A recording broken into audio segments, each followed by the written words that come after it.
right, what's the deal, y'all? Look, we got another video, man. We got thieves take $30 million in one of the largest cash heists in LA history, dog. So I know you guys probably seen this going around social media, YouTube, wherever, dog. The news, wherever, dog. It was everywhere. It happened on Easter Sunday. You know what I'm saying? They took off with the money on Easter Sunday of all days. Probably one of the best days to do it, to be real with you. Um, but I haven't had a chance to like really look into it or look at any of the news. I just keep seeing posts about it, but I ain't really looked into it. But we got this 8 minute clip from CNN, so we gonna check it out, man. I'm gonna just share some thoughts if I got any on this whole situation, man. Let's get it. We're just supposed to walk out of there with $150 million in cash on us without getting stopped?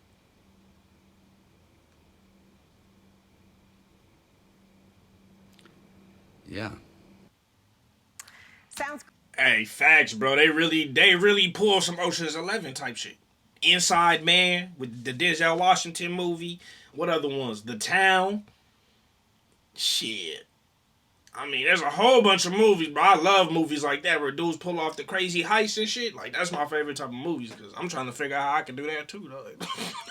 Shit. I'm trying to figure out a way I can do that. I'm taking notes, my boy. But let's see how they pulled this off, man. It's like they broke in from the side. Crazy, right? They managed to pull it off in the movie, of course. I mean, it's rare we hear about such crazy heists in the real world. Well, now is one of those times. And it involved big money, Mondo money. I'm talking $30 million in cash money stolen on Easter Sunday. It happened in northern Los. Dog, why she got a look? What's up with her necklace, bro? I'm sorry, I can't. What's up with this, bro? It's like transparent plastic. It's like a toy necklace or something. Like, all right, whatever, dog. Whatever. Los Angeles at a money storage facility. What's that? Cash from businesses across the region, well, they're held there. Sources telling CNN the burglars broke through the roof, bypassed the alarms, entered the vault by cutting through the ceiling, and then exited the building by breaking through a rear wall. So they entered the roof. So they went on top of the building. That means they got access to one of the ladders. Buildings like that got ladders, but somebody has to unlock the ladder. Somebody unlocked the ladder. They climbed up. They disabled the alarm, so that's an inside man. Cut the ceiling with access the vault. So that means they got the blueprints. And then they broke a wall loaded with the money. So they knew where the weak spot of the wall was. It's one of the largest cash heists in the city's history. I know, you've probably got 30 million questions. So do I. So for starters, you ever see what $30 million in cash looks like in person? Me either. But here's a taste. Holy This shit. is $30 million stacked in $100 bills. Oh Now, my we don't God. have nominations of the stolen cash, but in $100 bills, that would be about 661 pounds. If it were in $50 bills, more than 1,300 pounds. $20 bills, 3,300 pounds. Some strong ass In case the niggas. burglars really ran into a challenge, $1 bills would have been 66,000 pounds. So, about all those questions, who better to help than the person who first broke this story, along with a former bank robber? Well, joining me now, Richard Winton, a reporter for the Los Angeles Times, and Joe Loya, who robbed more than 30 banks in the late 80s and served prison time for doing so. He's the co-host of the podcast, The Score, Bank Robber Diaries, author of The Man Who Outgrew His Prison Cell. Gentlemen, thank you for both joining me this evening. Everyone is talking about this story and trying to figure out how. Imagine it was bro right here and he just hiding in plain sight. I'm just saying, bro, like to get away with this type of heist, bro, you already gotta think like you already 30 million steps ahead of the game. So just imagine it was him. Just look at that smile, just hiding in plain sight, just like, oh, they don't know shit. He George Clooney the fuck out this shit. How, why, and of course, who. Richard, what are your sources telling you about how this heist was even carried out? It was carried out very quietly on a holiday, which is not unusual when it comes to big heists. Yeah. They choose the place and time when there's the least opposition, and this was clearly designed to be stealthy. They weren't look unlike that movie. They weren't. There wasn't going to be any guards. They just had to evade all the security systems, make an access, and yes, they had to remove an amount of cash, which certainly is like a small elephant. I mean, Joe, you're the one with the experience here, to say the least.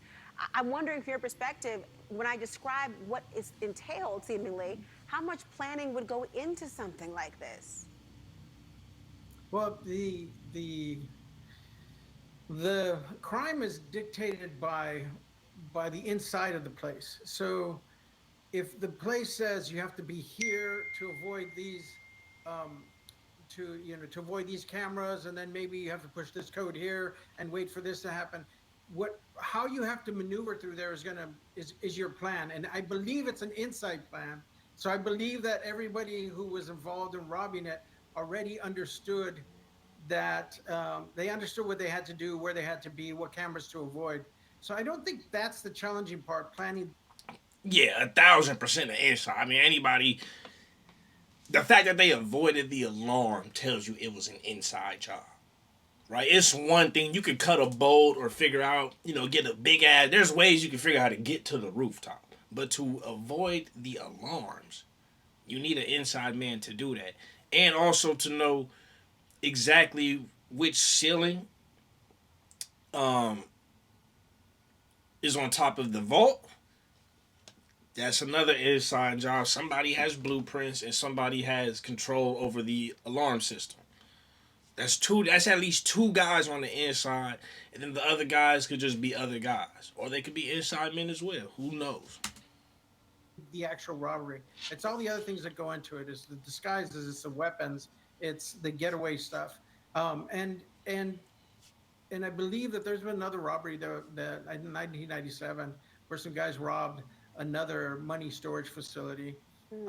And they were very, very clever the way they did it, the way they got away with it, the way they waited.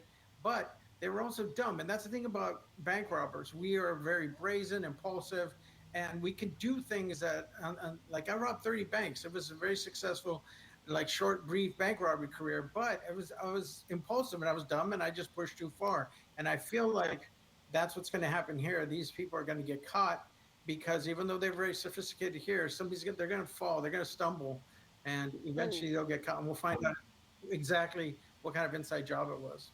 Well, Richard, let me have you weigh in here because everyone's wondering about the FBI investigation. What do you know? Well, what we know at this stage is the FBI is asking people in the immediate area for video of this personal, security systems. Like there's a mobile home park, there's a church, there's a number of other businesses. They've been going around trying to collect every piece of video from that period of time to see if there's anything on it. In addition, there's also reports of a grinding sound, which suggests that there's a time they're talking about when they think it occurred. And they've been asking residents about that. So we think that they're trying to pinpoint a time, and that may mean they're also looking to see whether there were cell phones used in the area. They do a lot of geo-fencing and other techniques to try and work out who was actually in an area, who maybe watched this area in the past. Let me ask. Yo, whoever it is, bro, whether it's somebody who used to work there, they gonna be looking at people who recently quit, who either recently quit or fired. They're gonna interview everybody who goes into that building, who works inside that building. Bro, whoever the inside people were, I hope they know how to keep that poker face, bro. I hope they got a poker face, bro. Cause them detectives, 30 million FBI, them detectives gonna figure out if you the one that's you trying to hide something or not. They gonna know. You gonna show something, some sign, body language, something's gonna show, bro. So now you better hope, for the dudes who don't work there, who was just a part of the shit, and for the one, they better hope that the guys who was on the inside don't get caught slipping, because they gonna be doing them investigations, interviews, all of that. Ask you, Joe. someone's walking around with $30 million, or maybe they're not walking around. I mean, how do they avoid detection? Do they lay low? Do they try to spend it? I mean, it's cash. What's next? Okay, so if they're shrewd, they're not going to do anything with it for a long time. By Yeah. that I mean 6 months, a year, because they want to. They know they're conceivably they're going to be followed, or they could be tracked. Like Bills are probably the marked. other guest said, there's phones that are going to be tracked. There's cars that are going to be noticed from video surveillance. So they might be followed. They have to understand that that's going to be, so they don't want, if they have an Uber job or delivery job or a car repair, they're going to keep that job. They're not going Facts. to move at all. And I think that I want to say something about the cars and the phones, which is in prison. When you're in prison, one of the things about being a prisoner or a criminal is you see and hear who gets arrested, and you see and hear how they got arrested. And so nowadays, I know that people who are criminals, ex-friends of mine who have come out, one thing we understand is phones get pinged. And so if you want to be doing a heist, it can't be your phone. Secondly, ever since Timothy McVeigh got caught because they tracked the car, his truck leaving the crime scene, and they used footage, surveillance footage from ATMs, sides of buildings, that stuff. Who knows? If you want to get away, you need to not use your own car. Wow, I mean, I don't know if I'll ever use these tips, Joe Lawyer, but I'm glad to hear them. I'm going to follow this investigation. Richard. Yeah, she about to get her a new necklace. she about to go get her a new necklace real quick. You know what I'm saying? Winton, thank you for your reporting as well. Thank you both. That was it, though. The LAPD heist, definitely an inside job. It was probably a 5-man. I'm gonna assume it's a 5 to a 6-man job, because then if it's 5 men, they all get 30 million each. If it's 6 men, they each get 5 million. That's a good split for that type of potential prison time you might get if you get caught. So yeah, I feel like it's probably 5-6 men job, at least 2 on the inside, 2 to 3 on the inside. About 3 on the outside, something like that. 3 to 4 on the outside, and yeah, y'all let me know what you think. I'm interested to see if they gonna end up getting caught or not. I'm sure this gonna be if it's a good enough story, it's gonna be a movie in a few years, man. I'll tell you that much. But let me know what you think in the comments. Get at me more videos to react to, man. Enjoy the rest of your Sunday. Love y'all. Appreciate y'all. Remember to keep it real. Real is rare. Real always reaches everyone. Next time. Peace.